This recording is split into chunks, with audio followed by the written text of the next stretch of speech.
Hello friends, welcome back to Popula Pette channel. ఇవాల్టి special summer special recipe avakaya ఎలా తయారు చేయాలో చూపించబోతున్నాను. ఈ ఆవకాయ తయారు చేసుకోవటానికి ముందుగా మామిడికాయలను నీళ్ళల్లో వేసుకొని 1 గంట పాటు నానబెట్టుకోవాలి. ఇలా మామిడికాయలను నీళ్ళల్లో నానబెట్టుకోవటం వలన మామిడికాయల పైన జీడి ఏదైనా ఉంటే నీట్గా పోతుంది. అలాగే రాళ్ళ ఉప్పు ఇంకా ఆవాలను కూడా వెడల్పాటి పళ్ళెంలో వేసుకొని ఎండలో 1 గంట పాటు ఎండబెట్టుకోవాలి. ఉప్పు బాగా ఎండిన తర్వాత మిక్సీ జార్లో వేసుకొని ఇలా మెత్తని పౌడర్లా గ్రైండ్ చేసుకొని పక్కనుంచుకోవాలి.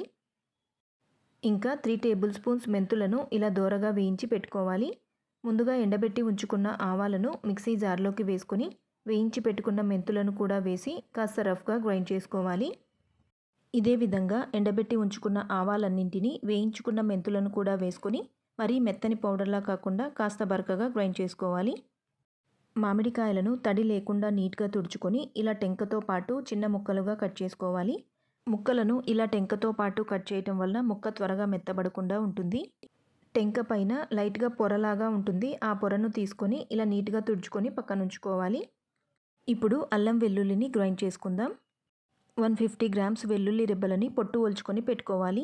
అలాగే 150 గ్రామ్స్ అల్లాన్ని కూడా శుభ్రంగా కడిగి చెక్కు తీసుకొని తడి లేకుండా నీట్గా తుడుచుకొని మిక్సీ జార్లోకి వేసి ఇలా మెత్తని పేస్ట్లా గ్రైండ్ చేసుకొని పక్కనుంచుకోవాలి. ఇప్పుడు పోపును పెట్టుకుందాం. స్టవ్ పైన కడాయి పెట్టుకొని అందులోకి 1/2 కప్ ఆయిల్ వేసుకోవాలి. ఇక్కడ నువ్వుల నూనెను వేస్తున్నాను.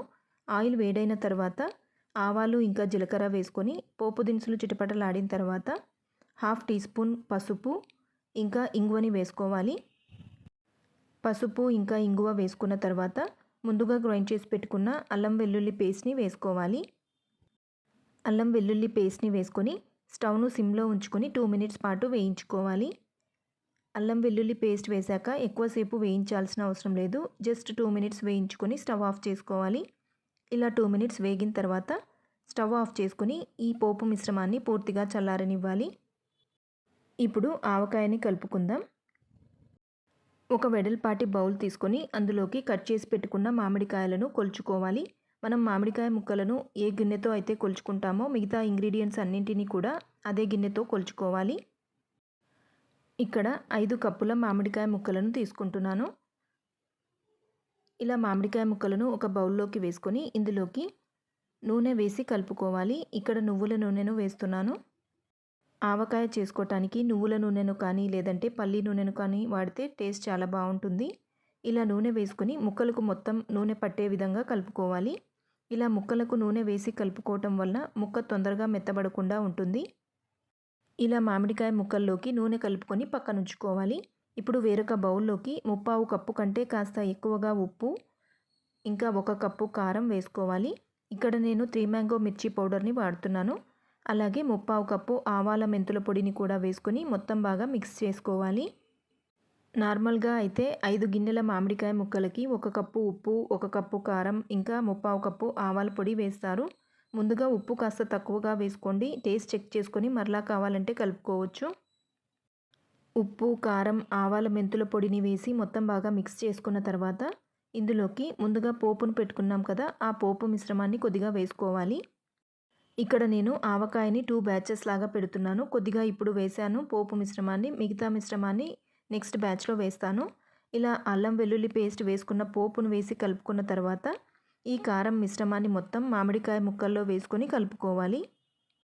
ఉప్పు, కారం, ఆవాల పొడి ఇలా ముక్కలకు బాగా పట్టే విధంగా కలుపుకున్న తర్వాత పైనుండి ఇంకాస్త ఆయిల్ని వేసుకోవాలి. నువ్వుల నూనెను వేసుకొని కలుపుకోవాలి. ఇలా కలుపుకున్న తర్వాత కొద్దిగా పొట్టు ఒలిచి పెట్టుకున్న వెల్లుల్లి రెబ్బలను కూడా వేసుకొని మిక్స్ చేసుకోవాలి.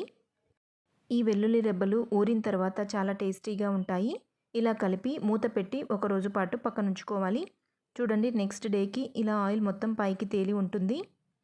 ఈ ఆవకాయ చేసుకోవటానికి పర్ఫెక్ట్ కొలతలు ఎలా తీసుకోవాలంటే 5 గిన్నెల మామిడికాయ ముక్కలకు 1/4 కప్పు కంటే కాస్త ఎక్కువగా ఉప్పు, 1 కప్పు కారం, 1/4 కప్పు ఆవాల పొడి ఇంకా 2 నుంచి 2.5 కప్పుల వరకు ఆయిల్ పడుతుంది. ఆవకాయ చేసుకోవటానికి నువ్వుల నూనె లేదా పల్లి నూనెను తీసుకుంటే నూనెను వేడి చేయాల్సిన అవసరం లేదు. పచ్చి నూనెనే వేసుకోవచ్చు. ఇలా ప్రిపేర్ చేసుకున్న ఆవకాయను 15 రోజుల పాటు మధ్య మధ్యలో కలుపుకుంటూ బాగా ఊరనివ్వాలి. 15 డేస్ తర్వాత ఈ ఆవకాయ పచ్చడిని ఏదైనా ఎయిర్‌టైట్ జార్‌లో పెట్టుకొని ఫ్రిడ్జ్‌లో స్టోర్ చేసుకుంటే 1 ఇయర్ అయినా కూడా ముక్క మెత్తబడకుండా, పచ్చడి రంగు మారకుండా ఫ్రెష్‌గా ఉంటుంది. అంతే, ఎంతో టేస్టీగా ఉండే ఆంధ్ర స్పెషల్ ఆవకాయ రెడీ అయిపోయింది. ఈ ఆవకాయలోకి అల్లం వెల్లుల్లి పేస్ట్‌ని వేసుకోవటం వలన టేస్ట్ చాలా బావుంటుంది. చేయటం చాలా ఈజీ కదా! ఒకసారి మీరు కూడా తప్పకుండా ఈ ఆవకాయను ట్రై చేసి మీకెలా కుదిరిందో కామెంట్ సెక్షన్‌లో చెప్పండి. ఈ వీడియో మీకు నచ్చినట్లయితే లైక్ చేయండి, షేర్ చేయండి. మరిన్ని లేటెస్ట్ అప్డేట్స్ కోసం పోపుల పెట్టే ఛానల్‌ని సబ్స్క్రైబ్ చేసుకొని పక్కనే ఉన్న బెల్ ఐకాన్‌ని యాక్టివేట్ చేసుకోండి. Thank you for watching. Please subscribe Popula Pette channel.